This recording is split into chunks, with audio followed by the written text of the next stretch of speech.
무대 위의 마지막 스타의 모습. 그리고 다음날 그는 소파 위 시신으로 발견됩니다. 팔에는 무려 28군데의 주사 자국, 몸속엔 동물 마취제. 마지막까지 함께 있었던 여자친구는 끝내 무죄를 선고받았습니다. 모든 증거가 그녀를 가리켰지만 법원은 그녀의 손을 들어줍니다. 1995년 11월 19일 듀스에서 솔로로 데뷔한 김성재는 SBS TV 가요 20에서 첫 무대를 가졌습니다. 뜨거운 환호, 화려한 무대. 누구도 몰랐습니다. 그것이 그의 마지막 무대가 될 줄은.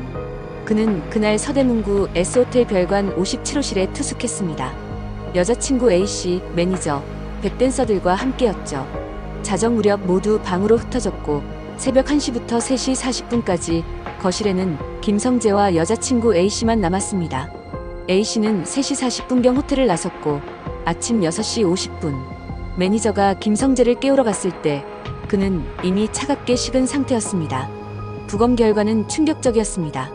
김성재의 오른팔에만 28군데의 주사 자국. 흔한 약물도 아니었습니다.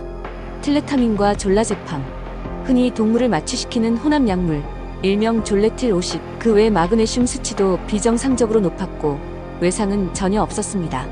부검인은 약물 주입에 의한 사망으로 판단했습니다. 그리고 한 통의 제보. 김성재가 숨지기 전 여자친구 A씨가 동물병원에서 졸레틸 50과 주사기를 구매했다는 것. 심지어 그녀는 부검 직전 동물병원 의사에게 약 구입 사실을 말하지 말아달라고 부탁한 사실도 밝혀졌습니다. 경찰은 그녀를 체포했고 1심 재판부는 무기징역을 선고합니다. 대중도 고개를 끄덕였습니다. 모든 증거가 그녀를 가리키고 있었으니까요. 그렇게 사건이 해결되는 줄 알았으나 2심은 무죄로 판결. 법원은 1심과 전혀 다른 방향으로 해석했습니다. 첫째, 사망 시각. 1심은 법의학자의 소견을 따라 오전 2시 50분 전 사망으로 보았습니다.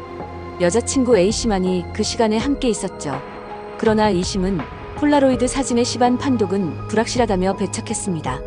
건조기 타이머 작동 기록을 근거로 김성재가 3시 45분까지 살아있었을 가능성을 제시했습니다.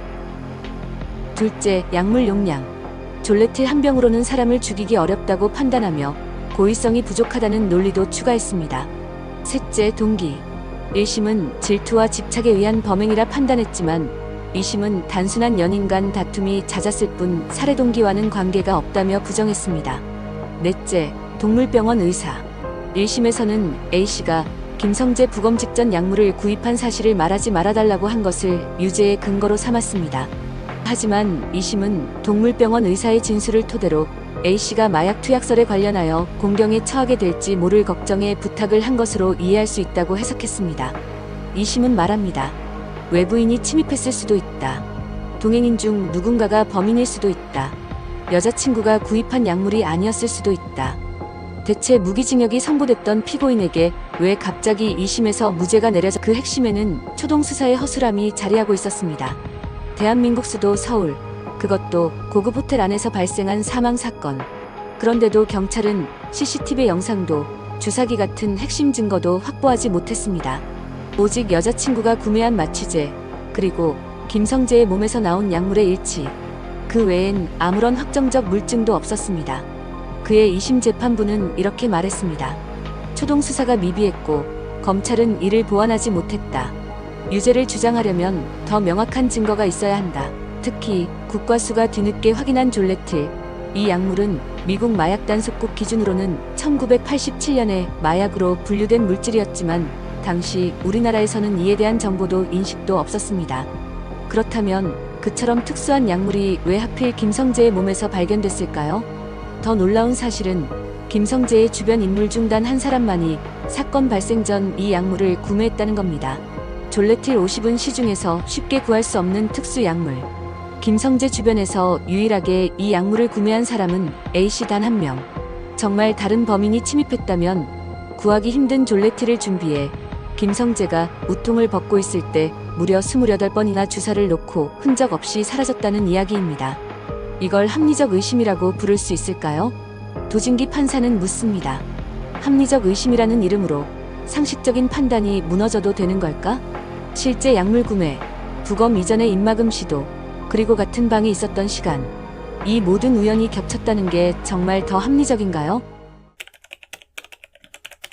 김성재의 시신은 서울 여의도성 모병원 장례식장에 안치됐습니다. 팬들과 동료 연예인들이 끊임없이 조문했고 장례식장 앞은 연예계 역사상 보기 드문 추모의 물결로 가득했습니다. 1995년 SBS 등촌동 공개홀에서 연결식이 열렸고 김성재의 유해는 경기도 고양시 서울시립승화원에서 그의 유작 앨범과 함께 화장된 후 고인이 생전에 가고 싶어 했던 문경세제에 뿌려졌습니다. 그리고 분당 메모리얼 파크에는 감유 형식의 추모비가 세워졌죠. 이후 김성재의 사후 저작권을 두고 어머니와 동료 이현도 사이에 갈등이 있었던 사실도 드러납니다. 그의 죽음은 단순히 한 명의 스타의 비극이 아니라 남겨진 사람들 사이에 수많은 감정과 해석 그리고 오해의 불씨를 남겼습니다. 또 하나의 흥미로운 일화. 김성재는 사망 전날 이현도에게 이상한 꿈 이야기를 합니다. 꿈속에서 이현도에게만 꽃이 쏟아지고 부러워하던 김성재에게 이현도는 이렇게 말합니다. 너는 내일 나보다 더 많은 꽃을 받을 거잖아. 그 말은 단순한 꿈일까요? 아니면 무언가를 예고한 걸까요? 사건 이후 떠돌던 루머들 중엔 한 연예인의 아내가 김성재의 전 여자친구였다는 근거 없는 소문, 그의 죽음과 또 다른 연예인의 사망을 연결짓는 억측까지 있었습니다. 모두 사실이 아닙니다. 이현도 역시 방송에서 근거 없는 소문이라고 분명히 선을 그었습니다. 수많은 루머와 의혹들과 함께 김성재 사건은 여러 방송에서 다뤄졌습니다. 그리고 2019년 그것이 알고 싶다에서 이 사건을 방영할 예정이었습니다. 하지만 전 여자친구의 방송금지 가처분 신청이 받아들여졌고 방송은 불발됩니다. 청와대 청원까지 등장하며 대중의 분노는 커졌지만 법원의 판단은 뒤집히지 않았습니다. 심지어 당시 여자친구 A씨는 2019년 약물 분석 전문가 B씨를 상대로 10억 원대 손해배상 청구 소송을 제기했다고 밝혀졌습니다. 그간 김성재 사망과 관련하여 그의 몸에서 발견된 졸레티를 이미 마약류로 지정이 된 상태였으나 여전히 마약류가 아니라는 취지로 얘기했다며 명예훼손을 했다는 이유였습니다. 재판부는 그 의견을 받아들이지 않았으며 대중들에게 더 큰 의구심을 안겨주었죠. 이어 동생 김성욱은 인스타그램을 통해 직접 분노를 드러냅니다. 뭐가 그리 캥기실까? 아무도 못 본 걸 왜 자기가 나올 줄 알고 방송을 막았을까? 라며 그는 진실을 알고 싶다며 어머니의 억울한 만큼은 풀고 싶다고 밝혔습니다.